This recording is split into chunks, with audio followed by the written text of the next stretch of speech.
All right, guys, I'm gonna show you how to make some braised beef short ribs. It's very, very easy, and it only takes about 8 ingredients. And we're gonna pair it with some sweet potato puree. But first, I'm gonna show you how to do these short ribs. I got 2 pounds of bone-in beef short ribs here. You can do no bone. This is just what they had at Walmart, and I got 2 pounds of them right here. I think the bone adds a nice flavor to them, and it just tastes a little bit better in my opinion. But you get a little more if you do bone out, you know. Then I got 10 ounces of celery here, and we'll chop this up along with 8 ounces of baby carrots. You can do regular carrots. Doesn't really matter. And then I got 1 whole onion here. You can use any onion you want. I'm using a purple onion. Then I got some red wine. I don't really know anything about red wine or wine in general. I know it's good to cook with. This was like 13 bucks at the store. We'll use some of it, not all of it. And then we also got some beef bone broth here. You can use stock, anything you want. And that's all you need for the braised beef ribs. Sorry, excuse me. So we're going to start off by getting our cast iron pan nice and hot.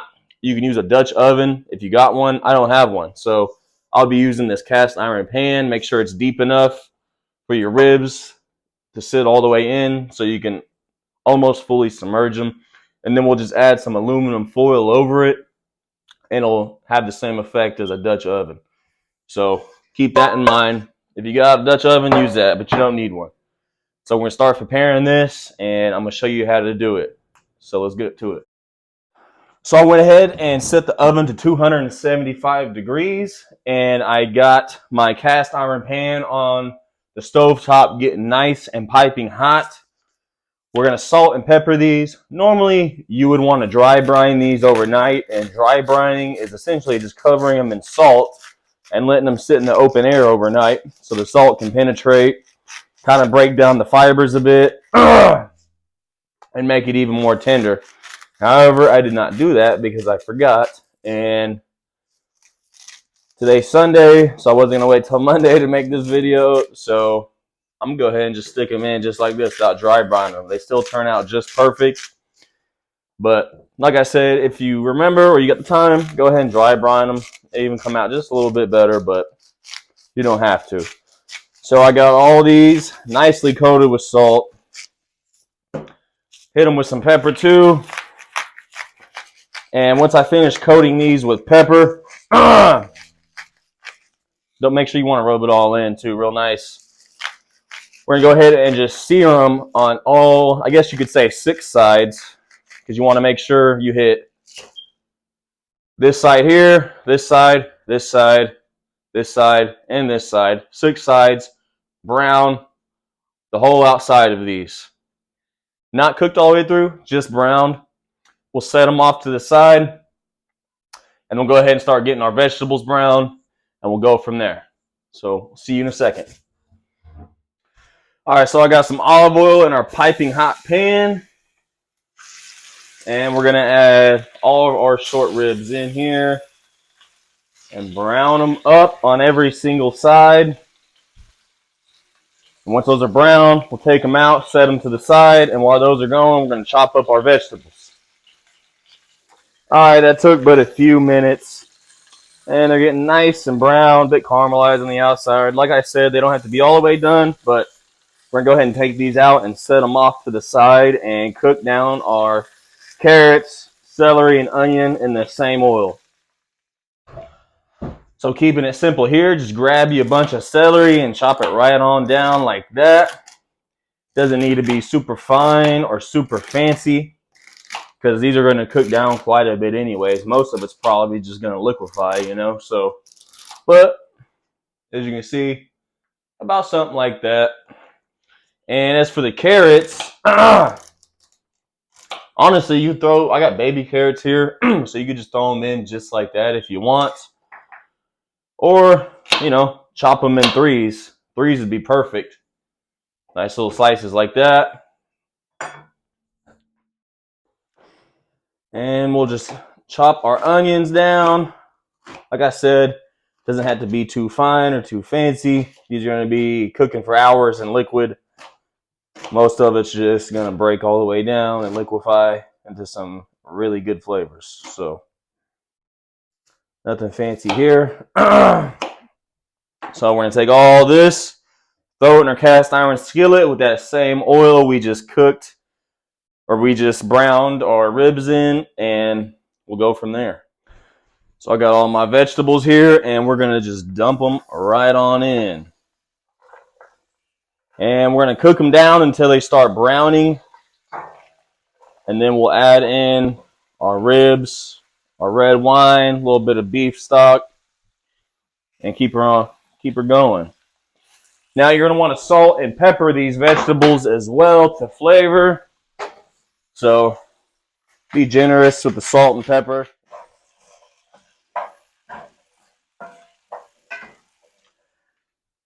I forgot to mention earlier, add 4 cloves of garlic to this. I can't believe I almost forgot that, but garlic makes everything better. So go ahead and add your 4 cloves of garlic and get that mixed in. And we're looking like we're almost ready to throw in our beef ribs. I'll let that cook down just a bit more. All right, that's looking pretty good to me. I'm going to make a few little spots for our ribs here. Actually, we'll just clear out the middle and kind of work with it as we go. Make it all fit. So we got our browned ribs here, or seared, I should say. It should look something like that. And I'm gonna go bone side down on these. Actually, I'll do 2 bone side down and 2 meatier side down, just to see what ends up better, you know. But make some room here. Make some room there. Good deal. Got it all to fit. Now we're going to add our red wine and some beef stock and get it almost completely covered and add some aluminum foil to it and pop that thing in the oven. So we got our Menage a Trois. I don't know how you say it. Cabernet Sauvignon. I don't know how to pronounce any of this stuff, but going to go ahead and deglaze with that. Oh. And just keep adding it, keep adding it, keep adding it. We don't want them fully submerged, but we want them almost there. So I think that's enough red wine. We'll add a bit of our beef stock real quick. So as you can see, well, I got bone broth, sorry. But add whatever you want, really. There we are, almost there. Almost there. It's looking about right. I think I'll add just a bit more of this wine to it.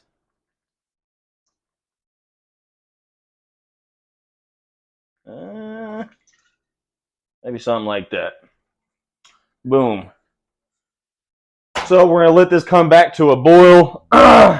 Cover it with our aluminum foil and pop it right in the oven. And we got her boiling. It's about ready to add our aluminum foil and pop that baby in the oven.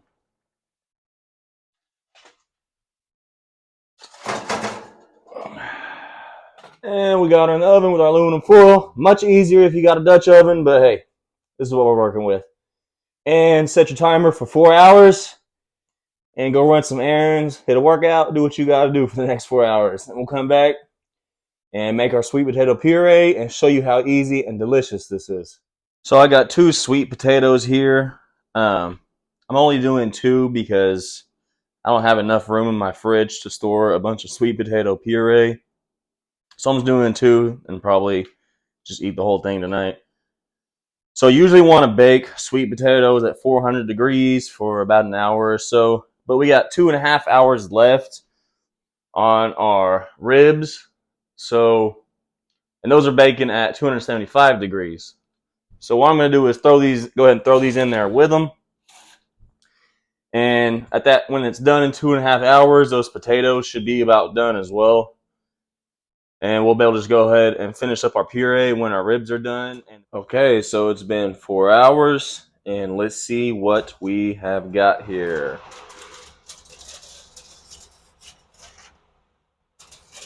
Looking promising. Not too bad at all. So what I'm going to do is remove the ribs, set them off to the side, and I'm going to filter out all this juice and vegetables from each other and show you guys what it's looking like and get started on this puree. From our veggies here, got a little strainer, my little pot. Go nice and slow.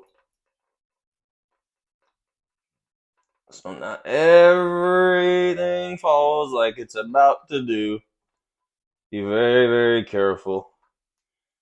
Oh. Alright, so we got our juice separated from our vegetables. As you can see, we lost quite a bit of our ribs during the cooking process, but they're nice and pretty. Super tender, melt in your mouth good. And this is just going to be absolutely delicious. So we're going to finish making our puree, plate it, garnish it, top it off, and let you guys know what we're working with here. Alright, I got my other big sweet potato out. I believe it's done. I'm going to try to peel it, get it out of this without burning myself, and show you guys how easy it is. Yep, that's done. So, see how easy this is once it's cooked. Try not to burn yourself. This one's a bit harder to peel, but you should be able to go right through it with a spoon like that. That's done. You can taste some of the sugars caramelized in there. And the skin should peel right off like that. Like I said, try not to burn yourself. I'm going to finish peeling this and show you how to add everything to the blender. I got a blender. I don't have a food processor. So maybe since I have a blender, we're going to have to add things in a certain way so it blends up right. Okay, so I got this big bad boy out. I think I'm going to use just half of this and this full one since it's just me here. But like I was saying, I have a blender, not a food processor. So for this to blend up easily, I'm going to add my butter in first. And I'm going to add in a bit of this heavy whipping cream. Something like that. Just so when we add the potatoes on top, since they're going to be thick, I figured if we add those on top of the liquid, it will blend easier. And now I know I said just cream, butter, salt, and the potatoes, but I remembered I had some Asiago cheese in the fridge, so I grated up a half a cup. I figured this would go quite delicious in the sweet potato puree. So I'm going to add that in as well. Now, give your potatoes a few chops with the spoon here or whatever you got. Add that in. And we're just going to cut this bad boy in half. And if we need a little more of this, we'll add more. I'm going to add in just a tad more creamer here as well. We'll blend it up and see what we get. Oh yeah, don't forget to add your salt. So add that. Salt her up. I got that salty cheese in there, so don't be too generous with the salt. Now let's blend it up and see what we get.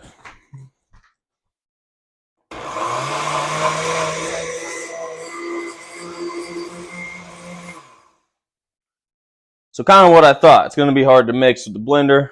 So since the bottom blended a bit, I'll just open it, stuff it down some more, and keep blending as needed.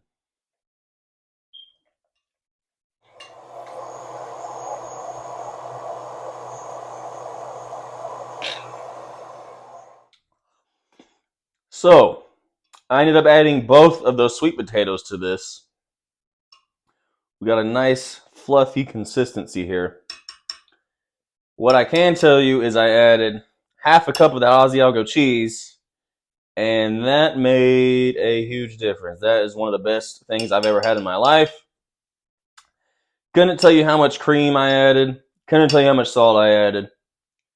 But I added 2 tablespoons of butter, then 2 sweet potatoes, and a half cup of Asiago cheese. And I highly, highly, highly recommend making this. This is just absolutely ridiculous. Fantastic. So now I'm gonna plate this up and show you guys what we're working with. All right, guys, I'm gonna plate it. See if I can get fancy here for you guys. Don't laugh at me.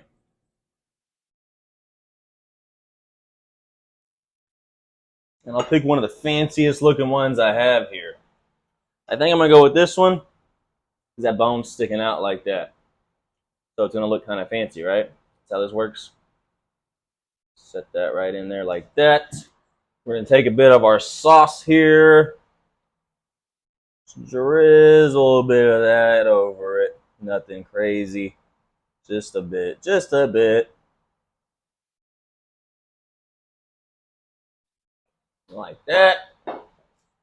Add a bit of our vegetables.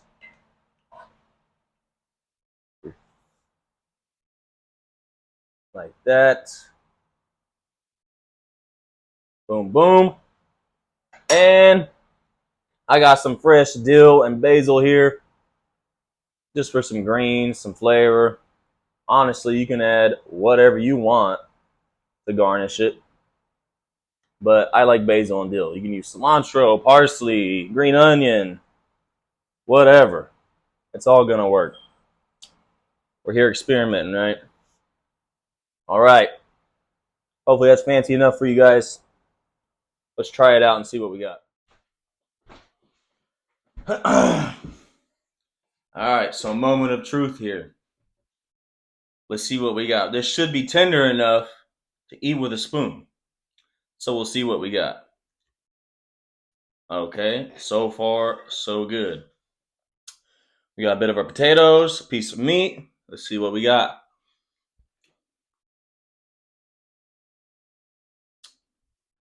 That's ridiculous. Let's try just a piece of meat. Just a piece of meat for you.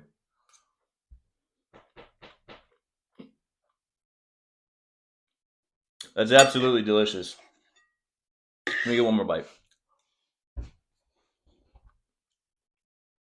Yep. So, you seen how easy that was? What? Maybe cutting up a few pieces of carrots, celery. What else? An onion. Maybe 10 minutes of cut time. Maybe 30 seconds to take the beef out the package. Maybe a few minutes to just sear these things. And then what? Add in some wine, a little bit of beef stock. You seen how easy it was to make them ribs like that. You can't mess it up. And you seen how easy it was to make the sweet potato puree. Bake a couple sweet potatoes, add in a bit of cream, a bit of butter, some Asiago cheese, which I highly recommend. And you ain't got to garnish it, honestly. But I garnished it with some fresh dill and basil. The hardest part about this is going to the store and getting the ingredients for it.